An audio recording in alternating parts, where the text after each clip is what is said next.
Morning, Jim Barrett from RJO Futures. It is Friday morning, the 24th. Notes and bonds up again. This is maybe the fifth day up in a row in the notes. It's been a really impressive bounce off support this week. We discussed earlier in the week the possible rectangle base. They came in approximately 1.86 in the notes, yield-wise, old congestion from the past.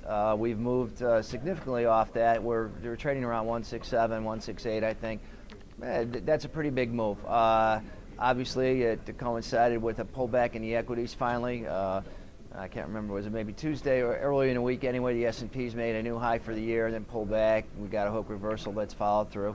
So after weeks of maybe ignoring weakness in China, European problems, or just putting out a hopeful slant that European problems would get under control, markets seem to be concerned again about a slowdown in world economic activity. That was highlighted when the FOMC meetings came out, dovish, and therefore we're up 5 days in a row.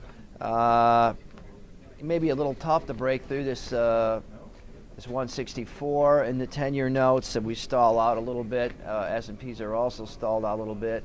It is Friday. We have interesting things happen at the end of next week. Of course, the Jackson Hole speech everybody's waiting for to see what Bernanke's got to say, but unfortunately it will be a whole week. And then there's some European stuff, important stuff that comes out September 6th, and that may be one of the reasons the market moved significantly off the lows and got in a more neutral position this week, and ditto in the S&Ps that fell off the highs and got in a more neutral position. I can reach at 800-500-2461 to discuss any futures market. Remember, there's a risk of substantial loss in futures trading. Not for everybody. Have a nice summer weekend.